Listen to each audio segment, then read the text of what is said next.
So, sige, welcome pa tayo. Please welcome atong 37 years na siya na pastor sa Baptist. Nag-design siya. Wala siya na pinipili, no? Wala niya lang pinipili tayo. Okay. Siguro by the grace of the Lord, subong pupunta na siya din sa simbahan. Please welcome si Brother Al Calixto.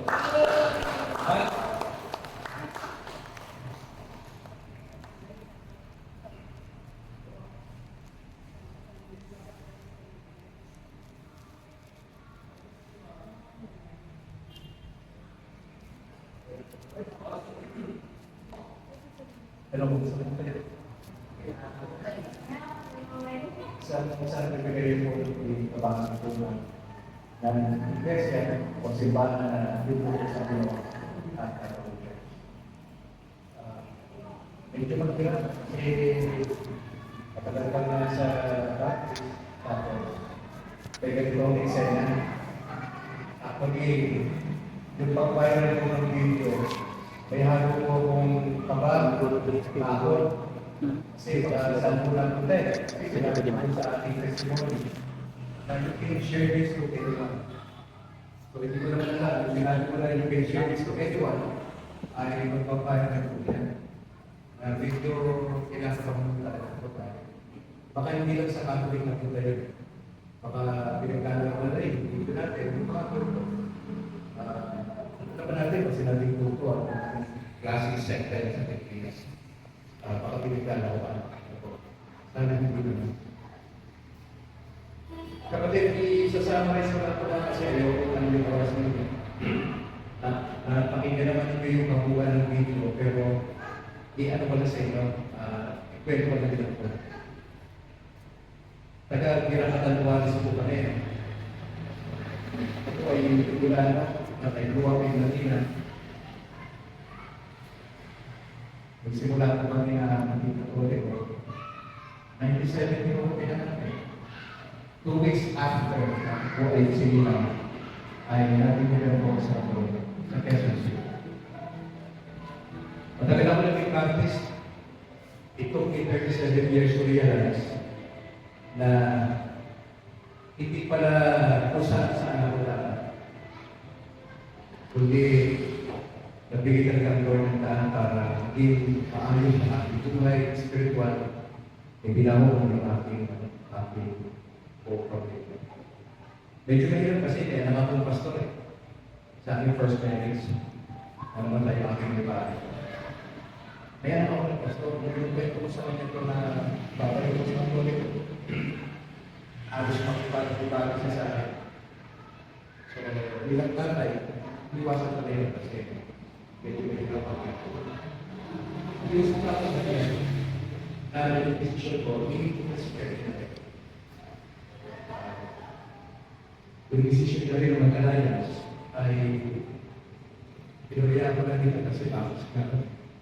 Kung nag-design siya ng alliance, hindi ko siya pigilan. Alam ko, okay naman.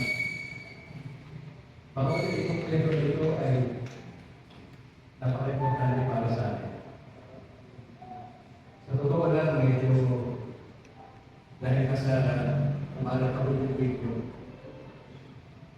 nagunawan ko yung Baptist community.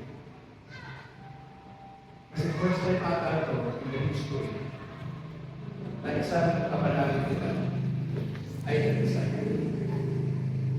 Kung nakita mo yung buo lahat ng video, hanggang sa matapos, nagpapasalamat na ako.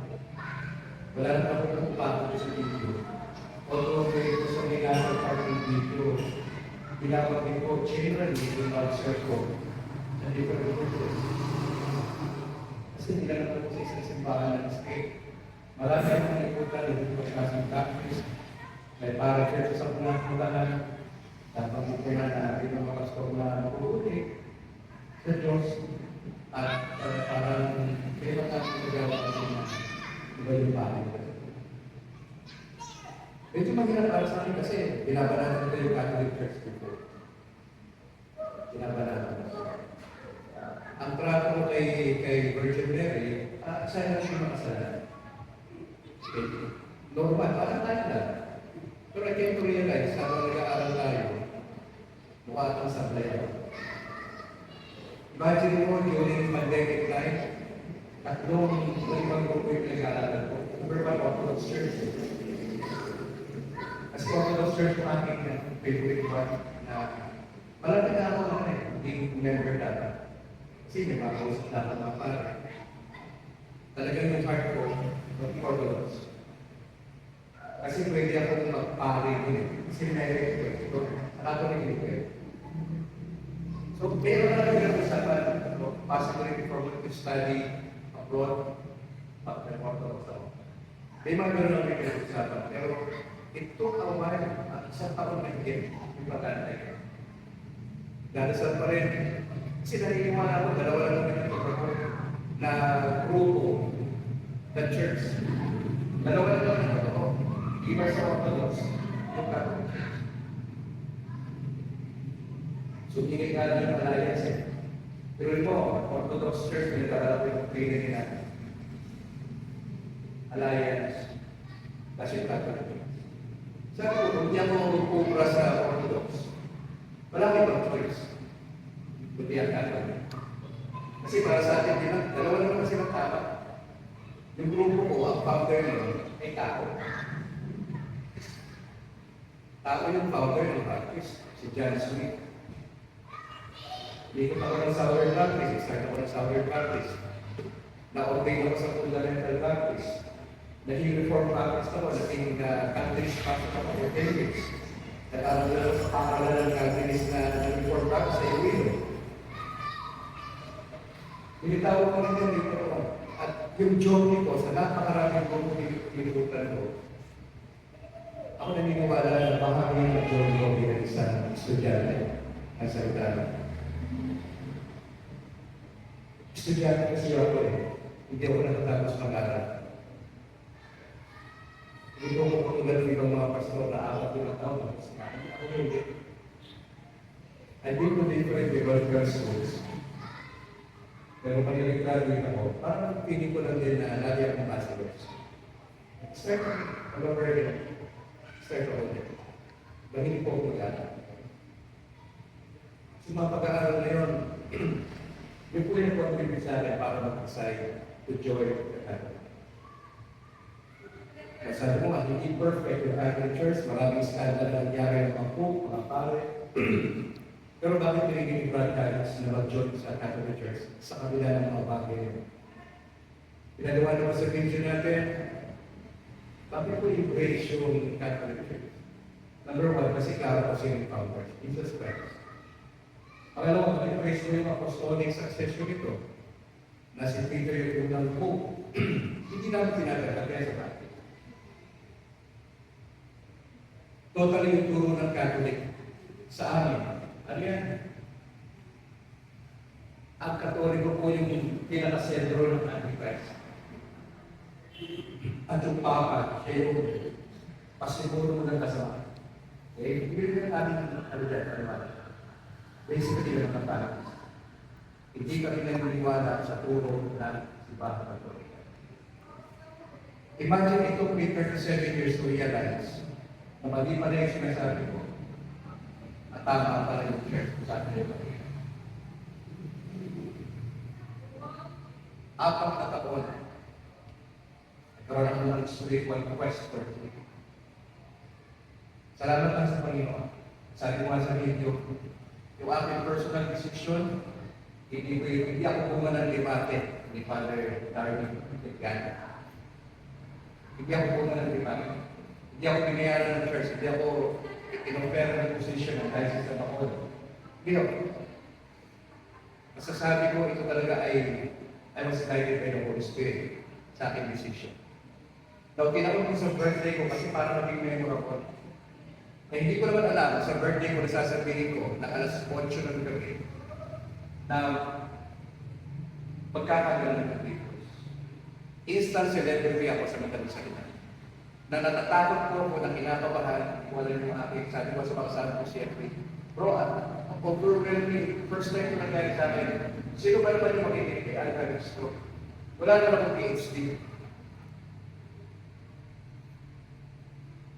Hindi man ako ganun ka-well-known sa Pilipinas. Tapos binanggit ko yung mga ilang mga ginagawa ko sa ministry. Mga kapatid, gusto ko lang sige yan, na napakinggan nyo naman yung video. Gusto ko lang kayo challenge. Kung ako nakita mo yung fruit sa Catholic Church, that this is really the legitimate church founded by the Lord Jesus Christ. Sinasabi ko sa inyo ng diretso, huwag po kayo umalis dito. Kung may kaaway kayo, hindi kayo nabiyaran ng utang, ay ipasentos nyo na yun. Pero huwag maging dahilan niya para aalis ang askas ng bata. I'd like to challenge you, I think nakapapit tayo ngayon. I'd like to challenge lahat ng Katoliko nationwide and worldwide. If you are a Catholic, be a genuine Catholic.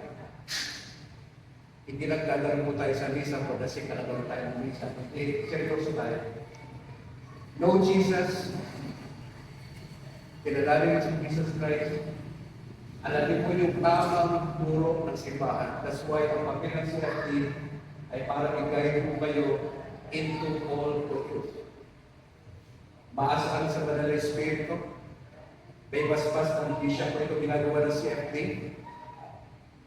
Kami mo rito ay nagsasacrifice, nagpupulot kayo ng aming panahon para to-help yung mga parishes po natin in coordination with our priests. Kasi kung sabihin naman ng local priest, ayaw namin dyan. Ano ba magagawa sa CFD? Okay, pwede naman sila ito mag-clear. Pero pwede naman sila i-report kayo siya. Yung priest ninyo, medyo magpapasaway ng content. Pwede na rin eh. Now, nandito na ako rito sa CFD, wala na pong atrasan. Katulad ng sinabi ko sa video, ang pinapagawa naman sa akin ay kabayan lahat ng Katoliko, hindi na sa Negros Occidental, kundi sa entire Philippines. Na i-challenge po kayo not to live the Church of the Lord Jesus Christ. Hindi naman tayo perfect. Pero nagiging perfect tayo dahil sa ating mga resolutions. Huwag niyong iwan yung church po ninyo. Mahalin niyo si Jesus Christ, alamin niyo yung doktrina natin.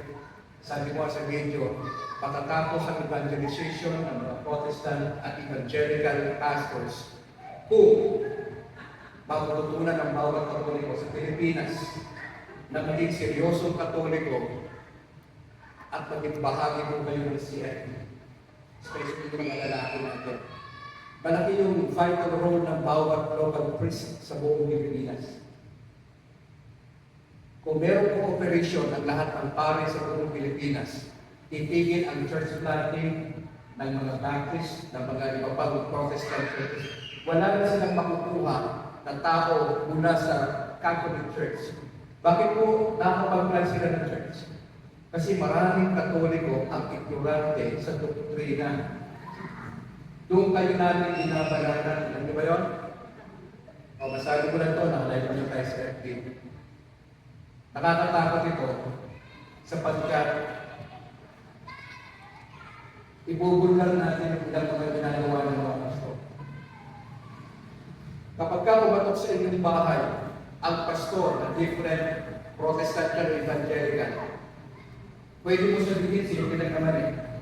Ay, pasensya na kayong pastor. May sarili po kami Bible study sa grupo natin. Meron kami CFD na nagtuturo sa amin. Meron kami local priest na masipag na nagbibigay ng tulong sa pagdating sa theology. Ganun lang naman eh. Kakatok ang ano dyan, kakatok ang isa ng pastor. Sabihin ko lang po na yun, ay, pasensya na kayong pastor. Kami po yung Katolikong matino. Kami po yung nag-aaral na salita ng Diyos. Hindi na po kayo pwede dito.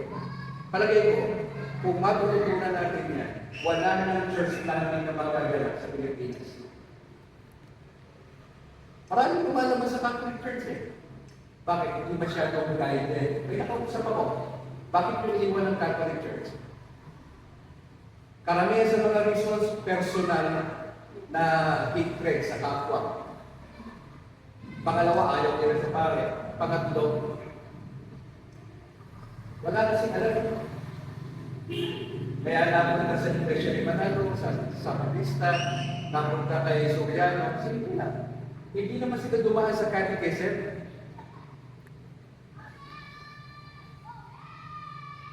Hindi sila dumaan. Nagtitake sila ng communion, wala pala sila sa state of grace. Namumuhay sa kasalanan, kaya napakahirap.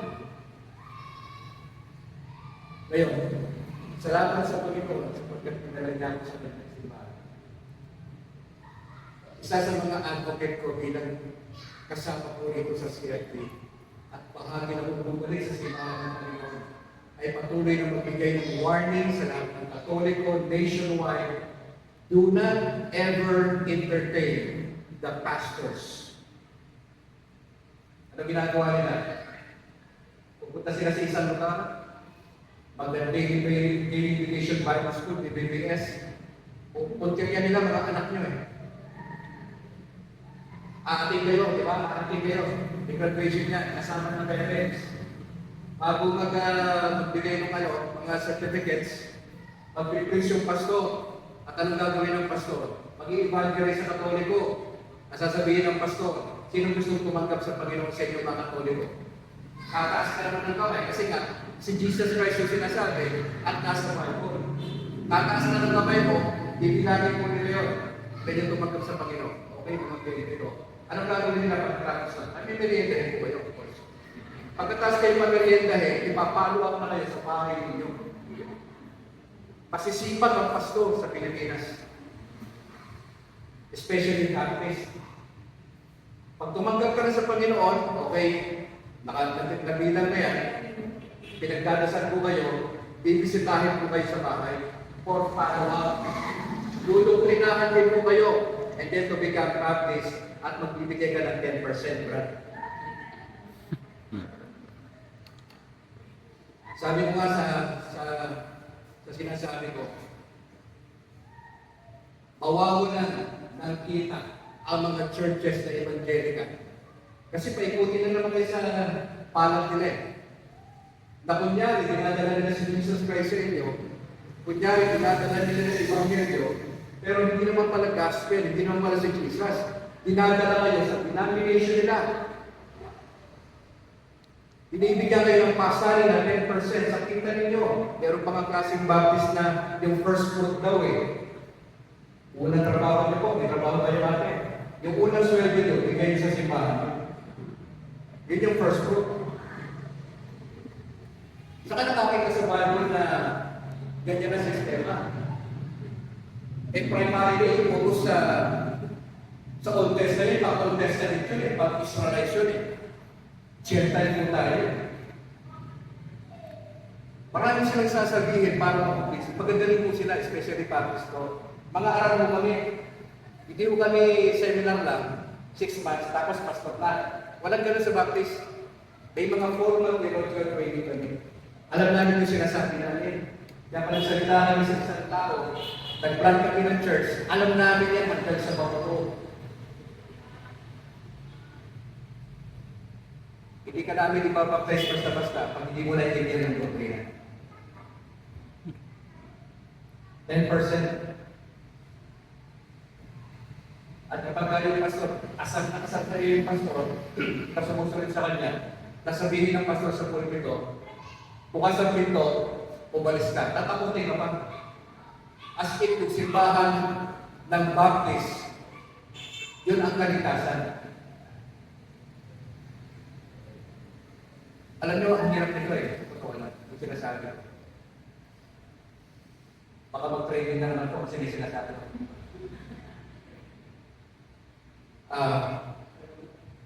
Medyo mahirap sa totoo lang. Di ba lang, baka kung buhay pa ako, aabot ako ng December 25. Pag may tumira sa akin, alam mo na. Pag may kumana sa akin, alam mo na ang reason kung bakit. Bakit inumbasian? Ano ang istorya sa likod ng pagpatay kay Angelixto?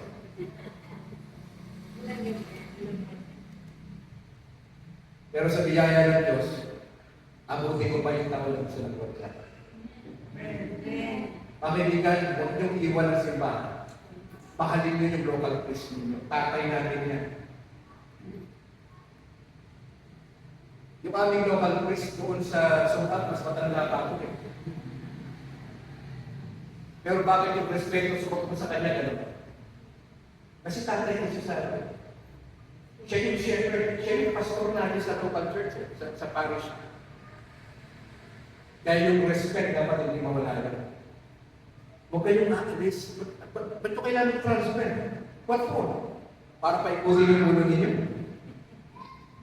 At bigyan kayo ng poison ng mga pastor na ito sa kanilang mga sinasabi. Ang gawin lang po ninyo, makipag-ugnayan kayo sa inyong mga local priest, magpahayag kayo ng minsan na magputo ng tamang doktrina. Sa totoo lang, wala naman ata masyadong tayo ng mga local priest natin kasi napaka-busy. Kaya namin si FD. Matagal na ako dumagalo sa aming parish church sa Sukat. Napapansin ko yung bumabili. Okay naman. Pero walang masyadong doktrina. Walang masyadong doktrina doon. Hindi makabanat yung pare. Unlike kami, yung mga pastor, pwede namin sabihin yung doktrina sa pulpito. Hindi lang sa Sunday school. Hawak namin yung oras namin, 45 minutes kami nag-preach. Sa Sunday school po kami ng 45 minutes. Sunday school, tapos worship service. Sa hapon, meron pang iba niya. Sa Bible study pa kami sa miyembro namin. Kaya pagdating sa doktrina, alam ng miyembro namin, hindi lang piraso lang. Kasi natutukan namin ng miyembro namin. Sa Katoliko, walang ganong setup. Walang ganong setup. Tanungin mo yung pare kung kilala niya yung parishioner niya, hindi niya kilala lahat yun. Kung ilan ang services, hindi niya alam kilala lahat yun. Siguro sa mukha lang, kilala niya. Pero, kasi nasabi mo, yung pinagdadaanan ng miyembro na yun, alam na yung Father. I don't think so. Kasi libo-libo eh. At kung nasabi sa sumpag, libo-libo. May 4 na 5 services na kami. Ako, nawibindang ako eh. Sabi ko, kung klase, laki ng problema ng power space natin. Dahil takot. Mga kapatid, kung na kayo umalis, ang challenge ko rin sa inyo, stay focused sa local church. Mahalin nyo ang inyong local priest, ang tatay natin yan. Suportahan nyo ang gawain. Magbigay po kayo para sa gawain ng Panginoon Diyos. Andito lang po yung CFD para malalay lang po sa inyo. Ilang role mo namin, malalay lang po sa inyo. As I close, mga kapatid, medyo pagbigat yung pinitawan ng salita. Gawin mo 37 years. Tapos may mga sinasabi ako na pagbibigan, expose sa mga ginagawa ng mga pastor sa Pilipinas. Pagka may anak yung people, i-invite siya mag-camp. At doon sa camp, bibirahin ka ng word ka. Magtanda ka, pag-uwi ng mga anak mo, iba na sinasabi. Gusto niyo na mag-auto. May magagawa ka ba? Wala kang magagawa. Pero kung ang kauni ko, dumaan sa catechism, naturuan ng doktrina, walang mangyayari pagbipan ng ibang grupo. Dahil sabi siya sa mga tatay na seryosohin nyo ang pagiging ng lolo. Marami nyo seryoso. Seryosohin po ninyo. Yung lifestyle natin, yung lifestyle importante. Marami ko narinig eh. Marami ko issue sa Katoliko eh. Totoo eh. Kapag ko na eh. Baka ma-observe ko rin yun ano. Ang challenge ko sa inyo, yung sinasabi ng mga ulat yan. Marami ng issue dyan eh. Wala namang iniwan niya sa isang sekta eh. Isipin ko na ko yun. Kasi baka makatulong yan sa testimony natin. Kasi pag sinabi nila, gumagawin mo kayo, ay pala simbahan ng Panginoon. Makakatulong yun kung wala tayong issue. Ang gawin yung issue, mag-aral ng Word of God. Ang gawin yung issue, tumutok sa factbusters.ph. Pakinig ko kayo sa mga seryoso nagsasalita sa YouTube. Yun yung issue nyo. Tulungan nyo ang CFD na may palagalan namin ng katutunan. Mga kapatid, nasa tama ka ng simbahan. Huwag ka umalis. Sabihin mo sa mga mag-anak mo, kaibigan mo, anak mo, magpahirap invite. Ito lang eh, ito lang kasi. Pag kayo ay na-invite, yun na yun eh. Pag kayo kumakas ng kamay, tinanggap si Kristo, yun ang simula ng trahedya yun. Kasi pupunta yan sa bahay ninyo, magpapalipisali yan, nagpupulis. Kasi wala ka alam sa Bible eh, ba?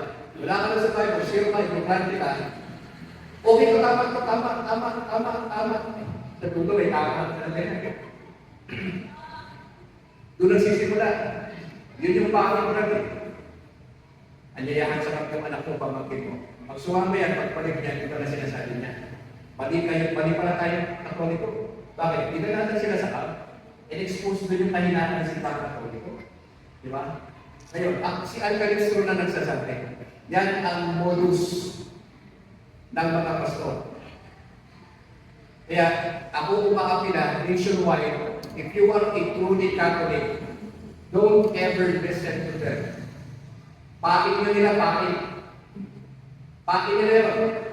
I-invite ka nila, bibigyan ka ng bigas, grocery, pakin po nila yun. Pati ka sa kap, libre lahat, pakin yun. Alam niyo ba na libo-libong dolyar mula sa US, ang ginagawa ng ibang mga churches, ang kapalit nila, massive evangelism. Ano nangyayari sa Catholic Church? Napapawasan tayo. Gusto nyo hindi mabawasan? Stay put ka sa church mo. Marami tayong problema, stay put lang. Hindi nawawala ng problema hanggang sa dumating si Lord, may problema pa rin tayo. Alam ko, maraming nagagalit sa amin, mga pastor. Sasabihin ko naman, kung may pinapakita naman sa strategy namin. Sasabihin ko lang naman, yung strategy kasi natin, mali. Ang strategy natin, proselyting. Hindi naman nila sa atin yun eh. Na-proselyting yun eh. Pamimigit yun eh. Sabi ko sa kanila, kung gusto nyo talaga mag-evangelize mga pastors, ang tunay na evangelism ay hindi yung pag-share ng gospel sa Katoliko. Why? May sariling gospel ang Katoliko.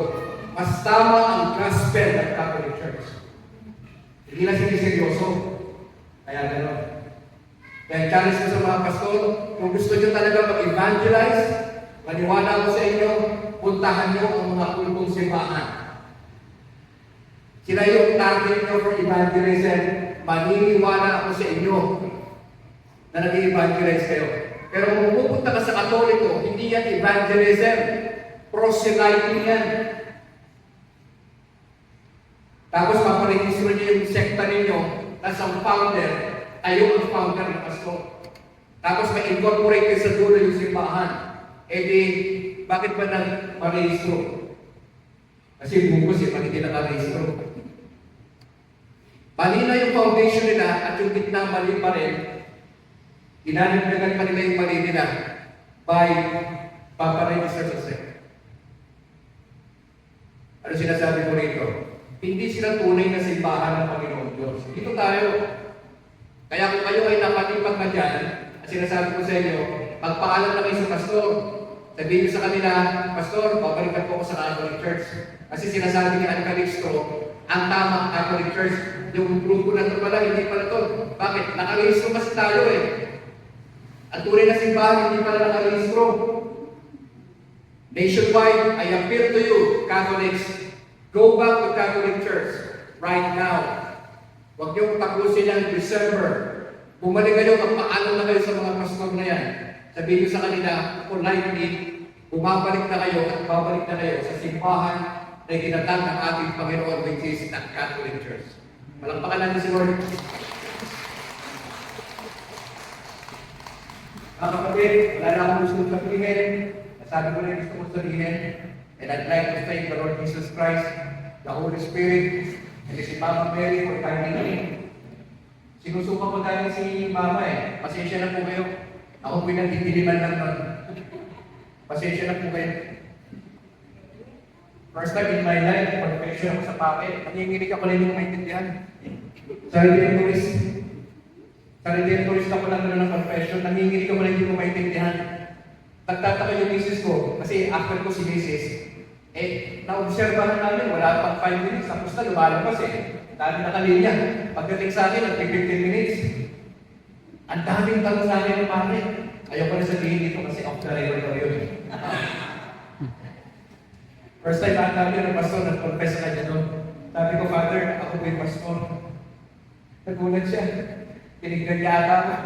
Pastor, salamat lang sa Panginoon as an opportunity. I hope, mga kapatid, itong testimony na to would encourage those Catholics na nagpunta sa ibang mga sekta. Balik na po kayo. Balik kayo, matutuwa yung local case natin yan, na sa kabila ng pagiging rebelliousness ninyo, babalik kayo sa simbahan ng ating Panginoon. Salamat po. Amen.